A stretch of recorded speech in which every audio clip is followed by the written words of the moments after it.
Yeah, but neon out the mud.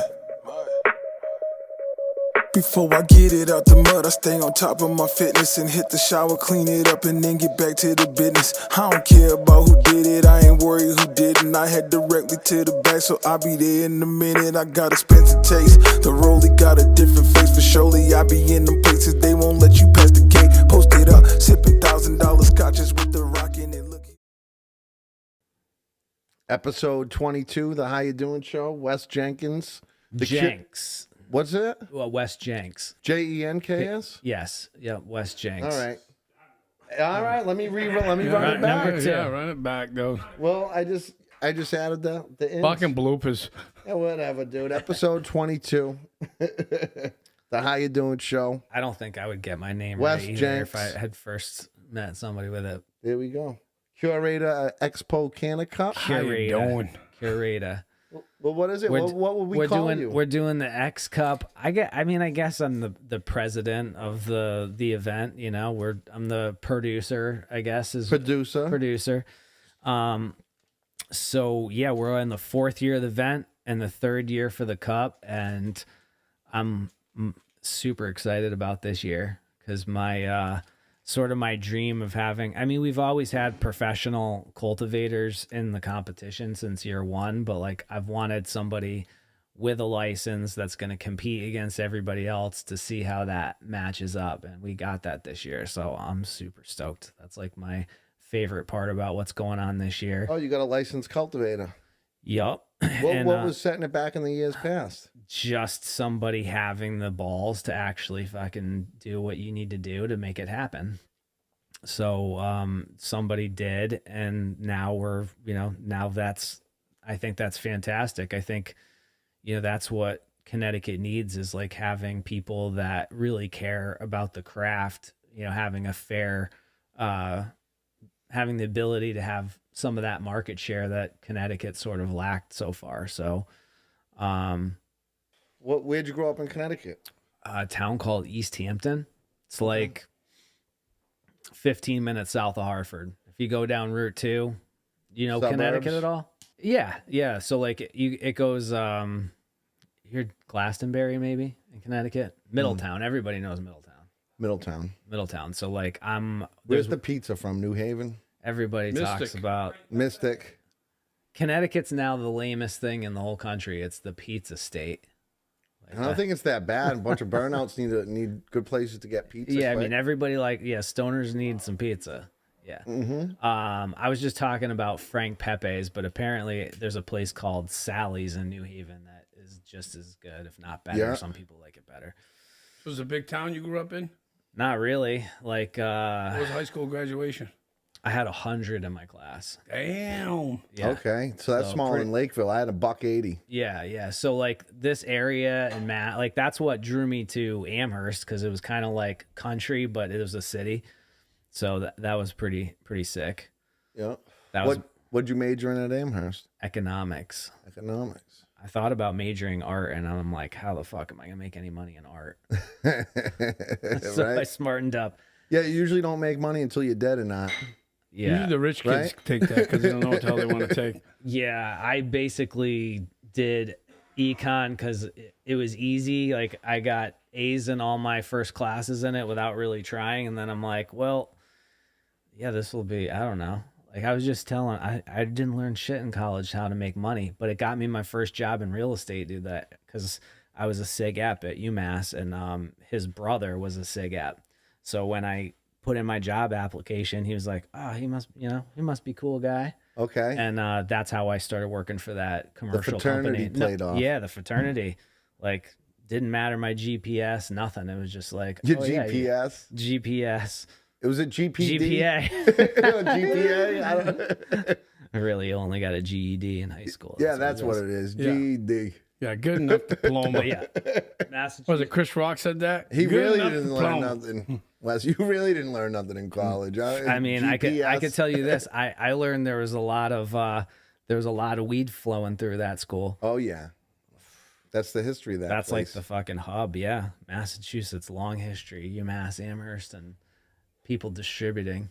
I remember driving out there for some pounds. So really what I want to know, because I'm new to you guys, because I'm from Connecticut, you guys are from Mass. How long have you guys been like growing some premium cannabis? Oh, I'm Long no time. fucking grower by any means. And Ricky don't even smoke grass, but No. Decades on the kid? yeah. Yeah, because I mean, you guys, he was you guys, smoking did out you of the guys womb. place last year, or did he win? I can't remember. Cranberry won. Okay, He and won. and that's a buddy of yours. Yes. Okay. Yep. I think it was first place, right? Is he swinging through? What Yeah. strain was it? Sunday That's punch. right. Mm-hmm. Yeah, he's actually washing hash right now. Is he? Oh, he's paddling? Mm-hmm. Fuck that, dude. That's too much work. This is why I said I stopped growing. I bought bubble hash bags. I never even used them one time. I'm like, I can't find the time to like break them out and actually use them. And I want to, because it's like I want to get all of it. Yeah, it just seems way too much. Way too much to do. Oh, that's right. That's So all what right. were you doing you said you was in Florida too? What were you doing in Florida? Yeah, so interesting story. So when I got out of UMass, I was working as a sales manager for a couple golf courses in Connecticut. And Oh, you golf? I golf a little. I was just gonna say, but at that time I fucking hated golf. Like I was a really good wakeboarder, like basically semi-professional, and I worked at the golf course basically for my first year out of school, and then I was just bored out of my mind there. Like I'm like I can't do another winter at a golf course in New England where there's like nobody coming in and it's just like me and my boss sitting in there. So I said, fuck it, I'm gonna go to Florida. So I didn't know what I was gonna do really. I just went down there to wakeboard all year long, and then my money ran out, and I'm like, what am I gonna do?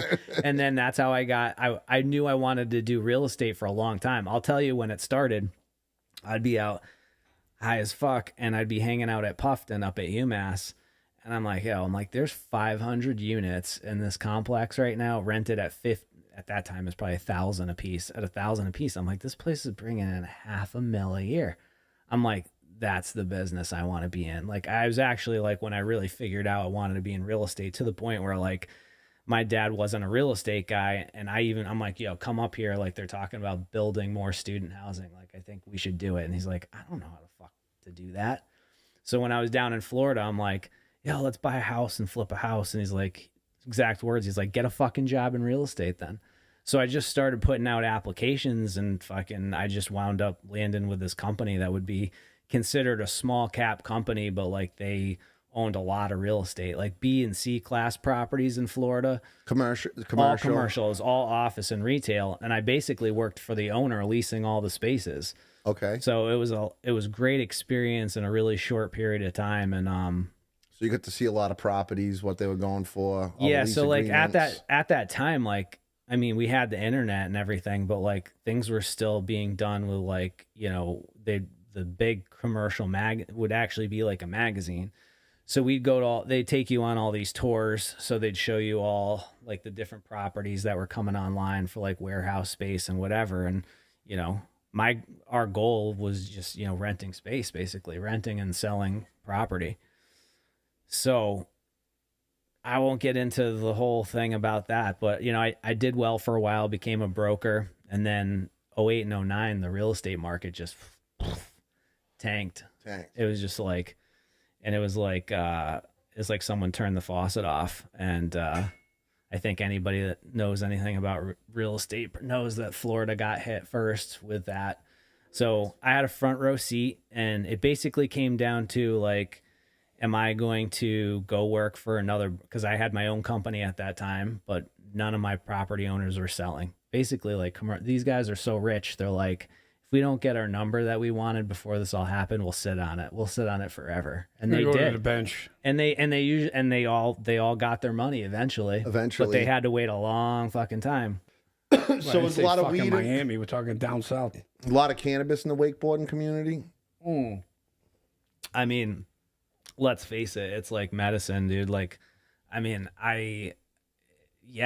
absolutely. I mean, I think that like, I would have to think that majority of any athletes, like if they didn't smoke, I don't know what they're missing, because it's just so therapeutic. Like, you know, it's like you're relaxing, like it makes your body feel better. Like, so yeah, like you think of it in like the cool way, but I think more like you see in sports in general, it's like, you're putting your body through like a ton of trauma. So it's like the lesser two evils. I mean, you could take opiates off an injury, or you could get super blazed and like chill. And like, that's that's kind of what leads so many people to addiction, right? Is like you get hurt. I mean, I've been seriously hurt so many times, and like, they give you the opioids, right? And it's like, Oh, they want to give them to you. yeah, they're just like, yeah, it's like, especially then, dude, like they, A lot of money get that opioid operation. Look at Michael Phelps. He smoked like a motherfucker.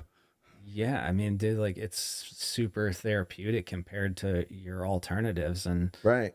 despite what anyone says, it's not really addictive. And like even eating it, dude, you don't even really have to smoke it to get like the effects. Like such a small amount will have such a huge benefit.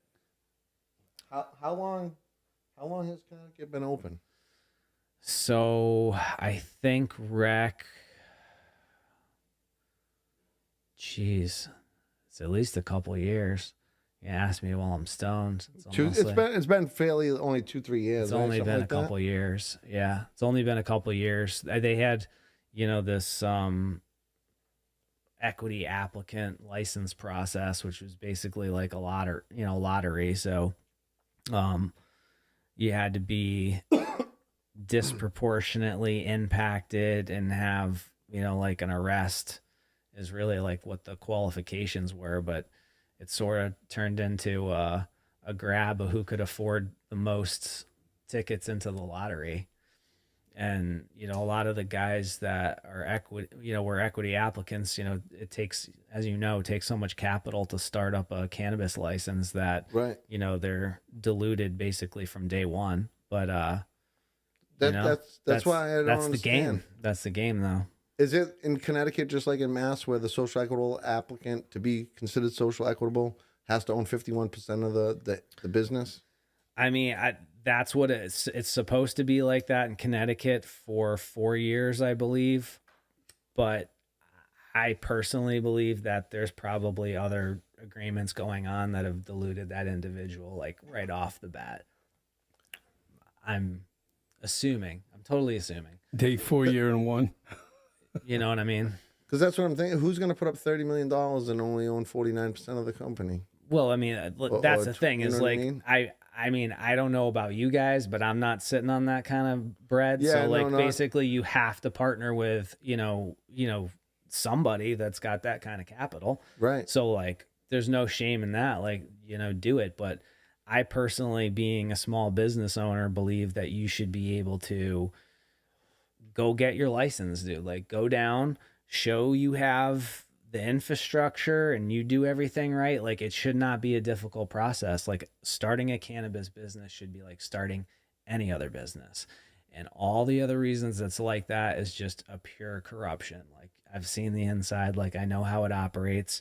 And, this is a space that is not really fair for guys that have been, in a lot of cases, fucking risking fucking jail time for doing this for fucking decades. And now you got the wrong people that are making all the money off of it. Right. So I don't know. Like I feel like it's ridiculous. Like, why is it the only business that isn't fair? So you actually were trying to come into the legal cannabis industry at one point. Oh, absolutely. Yeah. Like very, very early. In fact, I was trying to lobby the state of Connecticut to reopen the application process because early on they only had like 6 dispensaries. They weren't even one in every county.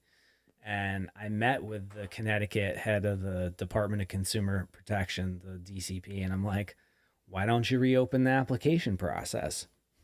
And I met with my state rep twice and the head of the DCP. And on the second meeting, Melissa Zabron, she's like, I want you to meet somebody. And I'm like, all right. So I go up to the Capitol and she introduced me to Eric Williams. So Eric Williams was, I believe, the founder of the Connecticut branch of Normal, which I think everybody knows what Normal is. Yeah. And he was instrumental in lobbying to get medical cannabis approved in the state. So I'm in the meeting with Eric and Melissa, and Eric's like, I tell Eric, I'm like, hey, like, I'm up here with a DCP, like, trying to see why don't they reopen the application process? Like, I'd like to put in for a license and maybe start this business. I know a thing or two about the marijuana, Right.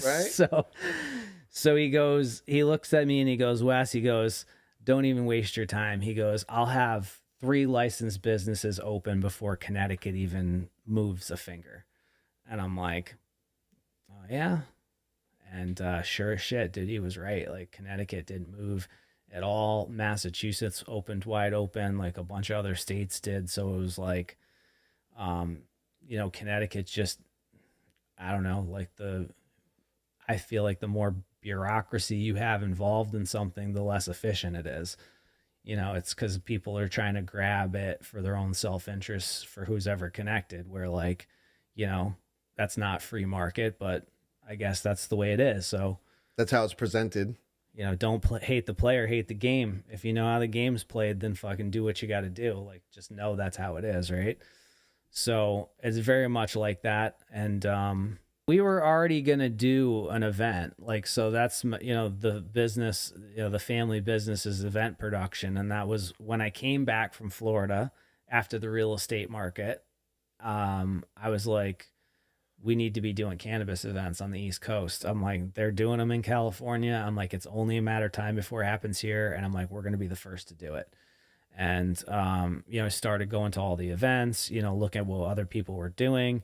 And when the opportunity came, did our first thing. So, Connecticut, I wanted to get a cup involved in the event very early on, because I feel like consumer forward events are good, because you're going to see your customers. Like, everything, business is about customers, and who's ultimately buying the product in a local market. It's the people that are going to go in and see you at the store. So I think all around it's great. And we've made an over 4-decade long career on like face-to-face marketing and events. Like, putting customers together in person, I think still has way more value than anything you can do online or whatever. It's networking, right? And making connections, and like we're here. We wouldn't be here if it wasn't for the event. So Right.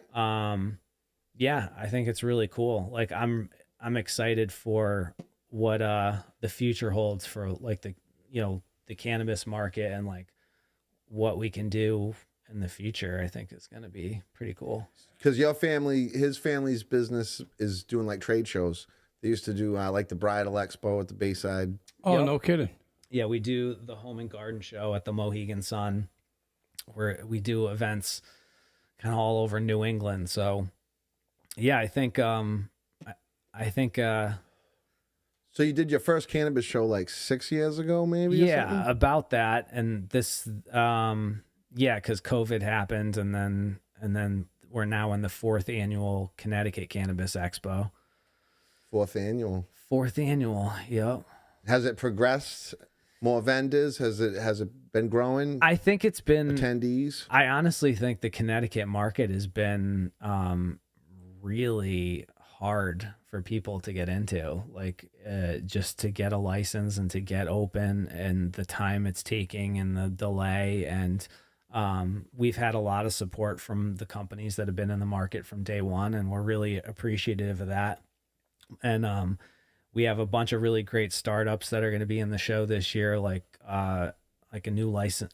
I think 2 new licensed edible companies. Bricks Cannabis is our presenting sponsor. They're one of the newest grows. We got genetics this year that we weren't able to do last year. So you're going to be able to get really started like the right way. Okay. What do you mean? What do you mean? Breeders? Seed? Yeah. Seed? Yep. There's going to be seeds, clones? Yep. Or? Seeds. We're going to have clones. No shit. So I think that's going to be a really cool thing that we were not able to do at the casino, that we're going to be able to do at the new venue at the AquaTurf, which is in Plantsville, Connecticut. Because it was the last 3 years? The last 3 years is at Mohegan Sun. Yep. And they're pretty strict about cannabis at the casino, right? Before in the I just remember cigars. being a young kid and trying to smoke weed in anywhere, either Foxwoods or Mohegan, and getting chased out of there. You're right, but the tribe is like very pro cannabis, like, which is why we're even able to do the event there in the first place. But I think mostly the reason why it it's so difficult with the casinos is they have federal gaming licenses and they make so much money off the gambling. That's where all the revenue comes from. So it's like they don't need to have any controversy. Right. They're not trying to risk that license. Yeah. So I got a quick question with the licenses. Yeah. Let's see. Like, do you think, like, with alcohol license, you can't just go get an alcohol license? I mean, you can. You could have your establishments and all this other stuff, right? But there's a count on them, right? Per town, per city, whatever it is. Do you think that's eventually going to be with cannabis? Is it like that already? I don't know. I personally think that the delivery model will take over all of it. Like, why wouldn't it? Like, you could just order your weed and have somebody bring it to you. Like, you know what I mean? Like, I think that's how society's been transferring to the last 20 years. But in Mass, is there still towns that can opt out of dispensaries if they want? Yes. Yes. Okay. And they can refuse delivery to happen in their town too. Now, in your estimate, how long, like, would it, if you went into a town that you know you could get a license, like get licensed, how long does that process usually take, you think, from start to finish? Years. Years still? Whew. Yeah, excuse me. Unless you're buying somebody's failing license. Yeah. What's happened, you know. But can you just go buy it without? Did you look into that at all? Yeah. Yeah, wasn't a viable option. Well, when a lot of these first licenses came out, they put these retails like in the back of industrial parks. And like, it doesn't matter what you're selling. Like, if you're in the back of an industrial park, I'm just going to drive way the fuck out of their way. Yeah, and now that these newer licenses are coming online, you know, they're starting to be in more high traffic areas where like retail should be. You know what I mean? Yeah. So my in Connecticut right now, I would say it's probably like 50% of towns would entertain having a dispensary in town. You know, you know, ultimately it's probably like going to be like a liquor store. You're going to have one on every corner, or at least in every other town, you know. I know Massachusetts. Yeah, but who the fuck are you? Like, you know, I move into a town and I decide I want to start smoking weed and the town says fucking no. It's like, fuck you. I pay my fucking taxes. Yeah, and you can't get delivery. Okay, I want to fucking get it. Okay, you don't fucking want to have a dispensary open up, whatever. But I can't have it fucking delivered either. Yeah. Well, what's next? Yeah, that's how it is. No fucking meat. No fucking. You got to be a fucking vegan to live in the town. What do you mean? My milk guy, they had to switch to delivering me a different brand of bacon because they passed some law in Mass where you couldn't get bacon from this certain farm, and they can't get it again. I don't know, but they changed the bacon and the. This is what I'm saying. This fucking world is fucked because everybody wants to cater to fucking everybody, and it's like you can't. You can't. No, Rick, why not? No, it's like fucking to each their own. Everybody likes what the fuck they like. I say we mind your fucking business. We start a protest right now on this bacon. This is the craziest thing I've ever heard. You can't get the bacon you want. Right. Yeah, they shut it down. And then you got people that just are professional fucking protesters. They don't even know what the fuck they're protesting. They're just fucking there because they're fucking boy or girls there, and they don't even know what the fuck they're doing. Hey, this is what I'm saying for anyone that's listening. If you're the man, if it takes you 2 years to get a license to do business and you can't get the fucking bacon that you want, you're in trouble, dude. You taking bacon now. Yeah, that's you taking bacon. You getting crazy. Corn-fed hog, you know. They took away the good stuff. Dude, that's crazy. So what's the date? What's the date of the X Cup this year? So we're February 8th and 9th. The awards are going to be at 1:00 on Sunday on the 9th. And it was awesome, dude. We grew like almost 40% with the competition this year. And okay, for entries? Yeah. So we fulfilled some categories we didn't have the year before. And all the testing's done, and dude, it's amazing what people are growing around here, dude. People are putting out some really nice product. Some solid entries? Yes, some solid entries. What were some of the new categories you added this year that you were able to fill? So last year we had so many people enter outdoor that we decided that we were going to put it in its own category, because there's no way that like the outdoor was going to compete against, you know, the other you know, most of it fails microbials. Like we did have some samples that passed both years that were, but like it's kind of the nature of the beast. So It's tough to grow. so we outdoor ran it around here. individually to give those guys an opportunity, because dude, like let's face it, we've all smoked some outdoor in our day, right? Yeah. So it's kind of like everybody talks and it's like, yo, it's like people just don't, you know what I mean? Like it's outdoor weed, like it's probably got something on it. Yeah, unless it's all covered and stuff like that. Still, Yeah. even the humidity at the end of the season, you know. Come on, who hasn't smoked some old Mexican brickweed Yeah, a long time ago? it's like a rite of passage. blunts. You gotta start off on the brick before you move up to the fine product. Man, I'll never forget seeing the first crystally nug, dude. That was the turning point in it, right? It's like, where's that from? So do you dab at all? I do. Yeah, we had one a little while ago. I actually, that is, given like the right amount and like the right circumstance, you know, having it like kind of ready, like I think that's the best consumption method right now. I mean, you're taking away all the plant matter, so it's just, you're just getting pure extract and all the benefits like in one quick shot. So I love it. That's one thing that Connecticut's lacking. We don't have any extracts in the state at all, like zero. So there's nothing. Well, you can't have any concentrate. Not the there's legal not the market? dispensary. There's no wax or shatter. None of that. So Yeah. how's the Connecticut market for flower? So Are the consumers getting treated well down there, or? you know, I think that there's now. So we went from like 4 cultivators to like 12. So that's a good thing. Okay. You know, so now there's more people in the market, and that's what you need, right? The more competition, the more everybody has to compete for your business and deliver a better product. So, yeah, I think some of the bigger guys have already like just growing the light green, but I think some of the more sophisticated cultivators are going to have to realize, like, you know, they're going to have to impress the consumer like time and time again. You know, it's like a restaurant. Like if you let somebody down one time, they're going to tell everybody. So When you say 12 cultivators, is some of them people have some of the 12 licenses, or is it 12 licenses? we have 12 people like growing right Separate now, separate companies. entities, separate companies. Yeah. Okay. So it's a pretty small market. So the new place where the new event is, first time there this year, they're okay with cannabis? Yeah, I mean, we can't smoke inside the building, which is an obvious for any public space. Right.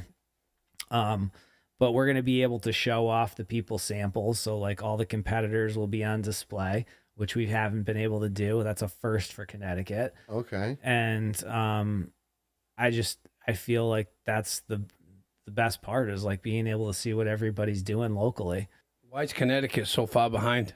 Well, I think it's consolidation of licenses, maybe, or just a really poor system, like a licensing system to go out. Like I think Massachusetts had it right. Like, you know, Massachusetts made it very equitable that if you can go put it together, you can get a license. Like you just had to go through the process. Like Connecticut didn't even give people that opportunity. Like it was basically like you win the lottery, then you get your capital, then you figure it out. It wasn't like everything is ass backwards. Like, you know, it's like you don't even know if you can even go for a location in that situation. So why are you even fucking with Connecticut? Get the fuck on out of there. Connecticut's my home state, so dude, I'm representing where I'm at, and I think that regardless, like it's still a regional competition, so it's a place for people to make a name for themselves, even if they're not a licensed person in Connecticut.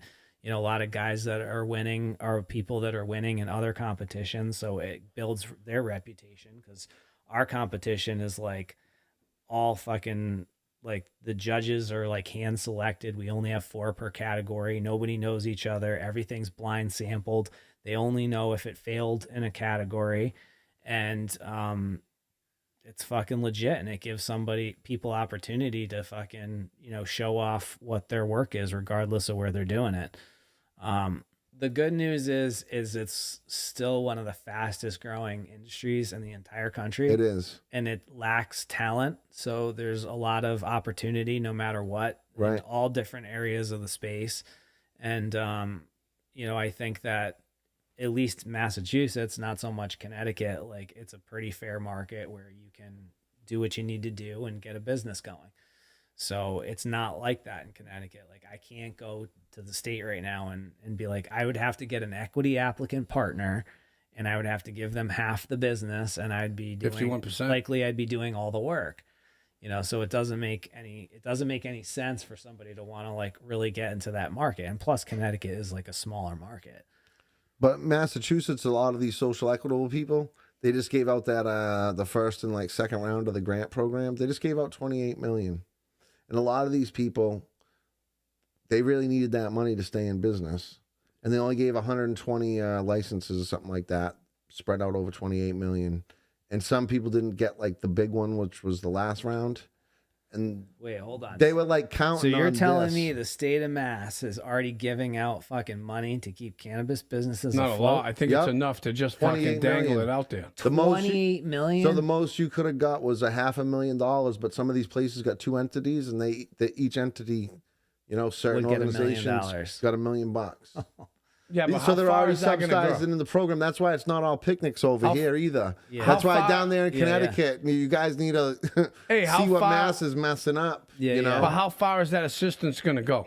That's like Every asking year. somebody to borrow money to make your fucking mortgage payment. It's not And borrowed then you money. know what? It's free money not to pay back. I understand. So So they somebody pay still it- gives you a mortgage payment. You didn't make it one It's time. not What free the to fuck the are you doing that fucked taxpayer. it up? The fucking Yeah, taxpayer fucking, pays how are for you going to that make shit. the next one? The taxpayers pay. You hear that, Massachusetts? You funding the cannabis program in the state of Oh, Mass. fuck, that's the how least could you? fucking- How we could you fund have everything. $1 billion industry and you're financing the cannabis? Oh, because it's equity. It's the all right. Yeah. And even those towns that fucking don't want it, you're still funding it.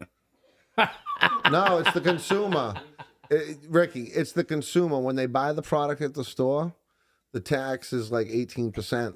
And then a certain percentage of that goes into the social equitable fund. Out of the cannabis sales. Out of the cannabis So it's tax not that the the ta- consumer's paying So the directly off the consumer's bag, paying. off the The purchase. cannabis consumer's paying Yes. for that fund. Yep, to keep these businesses afloat. Why though? Yeah, exactly. If it was done so well, that's what I'm saying. It's not done so well. I'm just saying exactly. I'm it's like, because why? they're fucking holding back. It So now costs- they're fucking giving you a little bit of the money back because they fucked you at the beginning so fucking hard. And I was like, nah, that's like a fucking promise plan. Yeah, it takes about 3 years to get open, but you have to sign your lease the first day, and then somewhere after a year you got to pay for your temporary license. So it could take you another 2-3 years. Some of these cultivations, 4 years before they get online. You've already had to pay for your license 3 years, and you haven't even sold the product. You weren't even open. You're still under construction. You're in the legal process with the town, and you're paying a lease to your landlord if you don't own the property. It should be treated like any other business. Like you just should be able to prove that you can operate and fucking get a license in a town that says okay. Like I'm cool. Like listen, if you're in, some historic town in New England and they don't want a dispensary, like that's understandable. Like other towns are going to be cool with it. They're going to want the tax revenue. All I'm saying is let people get open, put other people out of business. Like otherwise, like what's the plan here? Like what's going to happen in the future? Like why not open it up and just let it weed itself out, Yeah, but a lot of this whole legalized cannabis movement was to get people that were wrongfully convicted so they could transport their own stuff and get people medicine so they don't get in trouble. People can still get arrested in this country for that Do shit. you want to hear so Connecticut, if you have over 5 ounces, it could still be considered a felony. Now get this. You're allowed 12 plants per household.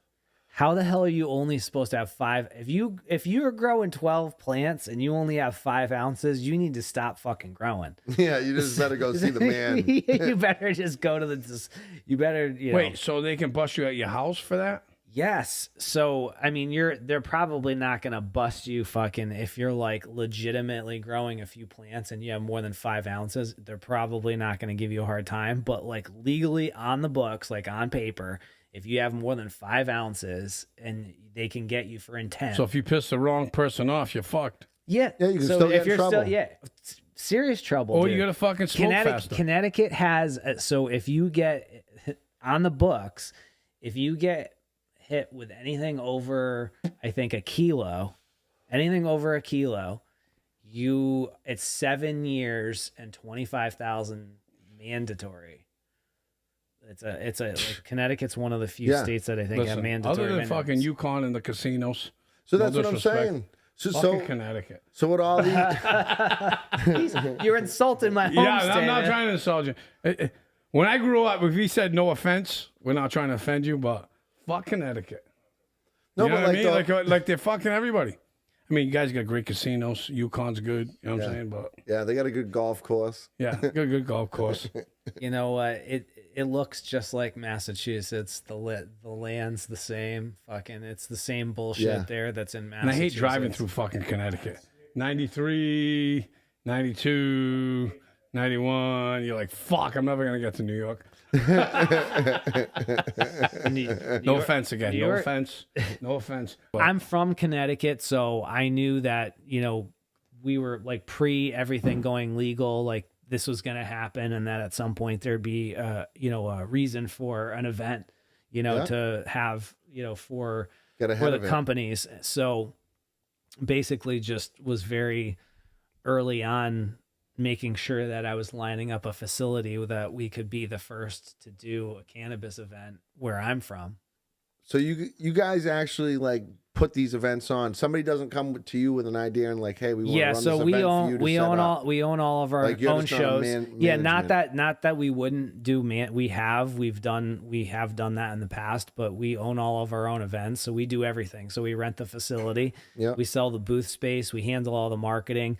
We got like 10 billboards up in Connecticut right now that say Cannabis Expo. We got all our sponsors on there. And what's cool about that in Connecticut is these guys can't advertise on billboards, but I can because we're not selling weed at the show. So I'm getting to, you know, promote the industry where these guys can't because of Connecticut regulations. So it's kind of like a loophole. Right. So like I'm advertising on probably 7 different radio stations, fucking, because again, Fed regulations, you can't advertise on the radio. I can because it's an event and we're not selling weed. Right. So it's good for the whole industry to just promote everybody's brands and fucking get the word out there. And like I love giving, you know, small businesses an opportunity in the space because it's been so difficult for everybody. How many you got any other ancillary businesses? You got any like glass makers there? Yeah, we got some glass blowing going on while we're there. We have lectures that are taking place. The schedule's already finalized. It's on the website. We got a token flex, like a yoga in the morning, like a get high and stretch before on Saturday. that's the first I've ever heard of that. Who's Yeah, running the stre- yoga? You'd have to look it up. One of our vendors, Salt. I can't remember the name. Where can they look up where all the vendor list is? So our website is XPOCANN.com, XPOCANN.com. You just click on that. It's pretty easy to navigate. You know, we got our competitors from the years past, the winners, like what's going on at the event, a map to the show, how you can get involved, how you can be a vendor, purchase tickets. You still got vendor spots available? We do. We still got some spots available. Yeah, just a kind of a wide array of everything. So there's good quality bud on the market down there in Connecticut. Is their testing requirements just as hard as Mass? Like 10,000 CFUs on the microbials test? And what do they do for pesticides? Do they test for 9 pesticides down there like Mass? You know, our sponsors, Northeast Labs, I think there's one new lab coming on, but so far they've been doing all the testing. Zach and Garrett, they'll be there. You can talk to them, like they would better answer it. So, you know, all the competitors will get the results when they're there, so they'll be able to see, you know, how their product tested. And we got some surprises, and I'm super excited. It's like my vision has finally come to fruition. Yeah. Yeah. I'm pretty stoked about it. So Keep on filling up more booths than the years prior Yeah, and stuff like we're, that. we Keeps got on growing as we an got event. more vendors. Like I said, Connecticut's tough because it's like it's finite. Like how many another thing in Connecticut is you can't even advertise unless you're open. So like if you get a license, you cannot even have a website until your business is open. Fully open. Fully open. No, nothing. So it It's doesn't. just crazy. This business is fucking crazy. It's not crazy, dude. What it Yeah, is. Wes, tell him what your buddy said on the beach. The fucking guys you stupid. met on the beach Okay. when he All was right. trying to get into the business. Then he All went right, out so to Cali. this is it, and then maybe this podcast will live in infamy. So when we were looking at the license deal in Massachusetts, I was out meeting with my group of investors. We were talking about how we were going to structure like our board, like we were going to be putting in a lot of money, and I just happened to be like, I took my family out with me. We stayed on the beach, and I went surfing one day. And I pulled up to a beach, and I'm like, I pulled up to this white Toyota pickup truck, was like a construction truck or whatever. And I was like, hey, am I at County Line Beach? And he's like, yeah. He's like, you're not from here? I'm like, no. He's like, you're on vacation or business? And I go, a little bit of both. And he goes, cannabis business? And I go, do I look that obvious? And he's like, yeah, you kind of do. So I told him, I'm looking to get into, a license deal. I'm looking at stuff in Massachusetts. So he goes, dude, he's like, I've been growing out here forever. He goes, my cousin's opened 15 dispensaries in California and Oregon. He's like, you should really talk to him. So who's to say his cousin's even going to pick up the phone, right? So I'm standing there in my... Some random, right? Fucking totally random. So I'm standing there in my wetsuit, and guy picks up the phone. He's like, these are the first words out of his cousin's mouth on the phone. He goes, he's like, I can't look an investor with a straight face with these performas anymore. He's like, I've never seen an investor make their money back, not once, not ever. And I'm like, what are you talking about, dude? There's no fucking way. And he's like, dude, you just got to do the math, dude. He's like, the amount of taxes you pay and the customers you actually really see and your labor costs and everything that goes into running a cannabis business specific.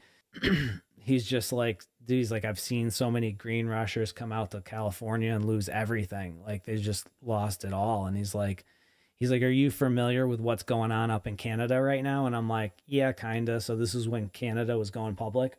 2018. So I thought it was earlier than that.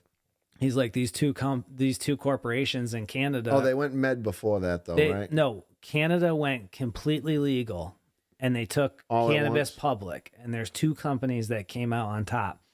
And this is on the phone on the beach in Cali, looking at the Pacific Ocean. He's like, dude, there's two companies that are going to come in and they're going to buy up every single license in the entire country. And he's like, you're going to have your Budweisers and Coors of cannabis. He's like, that's what's happening.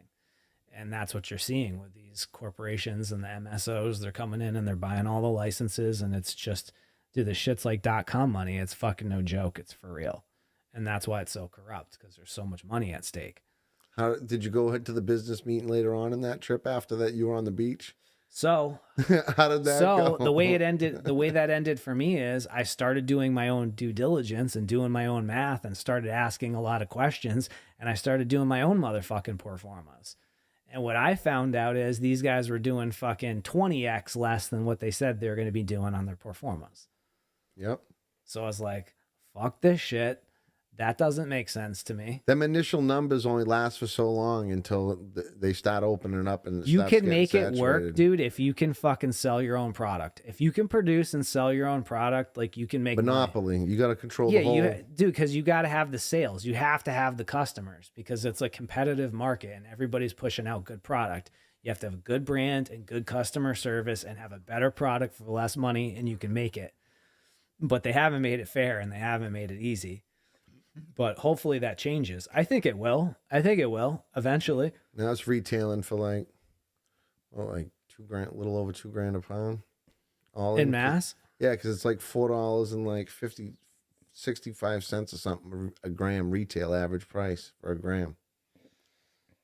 So it's not that much money. It's only like $2,000 a pound on retail.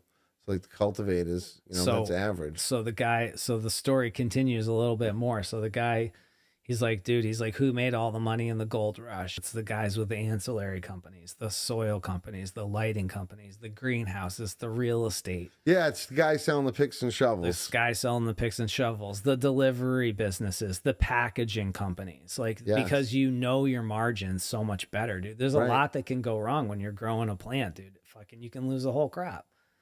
Like it's These high interest loans, all these sharks come in. I All think these contractors charge you up because they know you got some fucking the one big thing juice the one behind thing ya. I've learned in my life, it's not always the thing that looks the sexiest that's going to make you the most money. right. Like in owning a dispensary and owning a grow facility, it looks sexy, and it is, but it's fucking really hard. Right. And that's cool, dude. Like, I think that the people that love it and grow like that should fucking do it. But like, I'm like an amateur hobbyist grower. Like, I know that's fucking, it's a whole game onto Right. itself. Right. It's like fucking high level factory cannabis growing weed. I look at Because the demand's going to be there. So you got to be able to scale. it's definitely here in Mass. The demand's here, but I compare it to like the internet first coming out. A bunch of people made some money when it first came out, and then it crashed. Then people figured out how to make money, and it just started soaring. It's Now not there's- going Then anywhere, it really dude. booms. It's not like not Mass going is anywhere. dipping, and it's at the and it's a lot of if some people. Dude, that's the thing when you're a people are pulling businessman. out. You just have to have a better service and be more consistent, and you can always get market share. Like, it's not like you just have to pay attention to what you're doing. So Right. that's one of the nice things about it is tons of opportunity. Like, I hope it takes over for people like drinking, or like worse off yet, like fucking heavier drugs. Right. I'm always Let's like, start with the heavier drugs. Let's leave the drinking alone. well, I always said, dude, if you can't get as fucked up as you want off smoking weed and drinking, you got a problem. Like, if you need, like, I've been pretty messed up off drinking and just smoking. Like, if you need to take it beyond that, you got to start asking yourself some life questions. Right. Right. Right. Some dabs and some good drinks, and like, you need to do something else. Boy, I feel bad for you. Well, I think that's a wrap. X Cup, February 8th and 9th. Where is it going out, down again? What's this place called? Aqua Turf, Connecticut. Aqua Turf. Plantsville. Plantsville. Is there going to be food at this event? Yes, we're gonna have there'll be a bar open. They'll have food. We got a food truck called Zen Catering that's gonna be there. We got some food vendors for some fucking munchies and some snacks. Okay. And we'll be chilling. We'll be representing what our little Connecticut community and beyond has to offer, because you guys will be there. So platform for the cannabis people. There's a lot. You find a lot of consumers come to this event. yeah, I mean, we're probably way more consumer heavy, like probably like 70-30. I mean, we still get all the industry players that show up, but we market to the consumer, because it's like, let's get these people's customers here, Right. show them their product, get them set. Do the Bricks Cannabis is giving away a year weed. Like, sign up and they're gonna give one winner a whole year supply of weed. So No shit. that's a pretty dope. So they fucking can prize. just whatever Bricks product they want, they can get Yeah, throughout they the do year. all year long. They'll be able to go into the dispensary. What do and they get get? Like a whatever they fucking want. pound of fucking a month? I think the limit is like I think Connecticut's got some kind of limit. It's like an ounce at a time or something. That's perfect. The boys are gonna be. Well, staying Trevor's high going to be here. there every fucking day. How do you sign up for this event? Do you have to live in Connecticut? Well, I mean, you'd have to go to probably a dispensary to pick up a Bricks, get a Bricks product in I was Connecticut. gonna say, if I need to be a resident, I need your address. Yeah, I'm gonna enter in this competition, this raffle here. I don't know. I don't think you guys need anybody else's. I think you're doing just fine. Yeah, we're doing all right. Anything else that we missed out about the event? I don't know. We got glass thanks for having me. blowers. We got plants, genetics people. Who's going to be there for genetics? In-state local guys or? Yeah, so with the clones, they got to have their hemp license in the state. So we're just going to have a couple for that. But I think we have at least 5 genetics companies coming in. With seeds? Yep. Oh, perfect. Yeah. We got some local grow supply places in. So for anybody local to Connecticut, they can kind of find their local place to get what they need and kind of get educated. So it's always nice to be able to go shop local and fucking. Yeah, we talk had to a guy somebody that on knows. from Connecticut that did soil, New England Compost. Jeff, he's in. Where are the trashes from? Where's that? No, where's the mob? The trashes, the hockey team. The Put on a- trash. Yeah, that Hartford? documentary. New No, London, No, New Haven, Danbury. Danbury, The Danbury trashes. the Yeah, Trashers. yeah, but he's out in Danbury, Connecticut. We do a New home. England We do a home Compost. show in Danbury Yeah, at WestCon, and I know they had a hockey team there, but I never knew there was any like documentary or anything. So you got any shout outs? Fire away. Well, shout out my family because they put up with me like having to go out and do all this. Like, it was a lot of work putting like the competition. Like, I fucking physically fucking put all the shit together, and there's like you're doing 60 samples and you're lining it all up. It's like it's quite a bit of work. are you a judge? No, I'm not. So that's one of the things I like about our competition is like we handpick the judges. Nobody knows who they are. Fucking some of them are professionals and some of them like I mix in somebody that applies. And it's funny, like these guys that I know that are like industry people and how their scores line up with somebody you think, you don't know. And like their scores like line up really good and it's lining up with a product. It's like, it's pretty cool. So it's like, it's not like you could just, Okay. How do you 'Cause score 'em? you see all so the we results. we have five categories across each one. And I'd have to be looking at this point in the night, like looking at it, but they're 1 through 10 in 1/10 increments. So you have a potential for a 50 would be like a perfect score. So and then you multiply that off as many entries as you have, and you have like so many different like data sets. And then I get to see, I'm one of the only people that sees the test results. So I can see like the quality and the THC content and the terp profile and how everybody judged it. 'Cause they have no idea. They just see a number. The only And thing you also get to see if they fucking know their shit. that's my point. But what I'm saying is like the people we picked do like and it's like when we picked random people just off what they write to us on their entry form. So No like, shit. so one of our indica judges was like a disabled vet that uses indica for like, pain relief. And he was judging with like, I'm talking seasons industry people. And his scores like fucking right. Like almost identical to the other two judges. Do you find that a lot of the scores are very similar? Dude, like it's really surprising like how like the people that are, in the top category, how like the data sets of the numbers are like extremely close. Like it makes me happy to know that we're like picking judges that clearly are like really about it. And one of the Right. things I want for mine is to be like the integrity of it and being like, dude, it's fucking totally legit. It's not stacked in anybody's favor. Like you can get in and compete against anybody you want. And like, it's just be fair like that. So, Oh, did he say after this? You just did your due diligence though after you met them dudes on the beach and then you just shut down getting a license pretty much after that?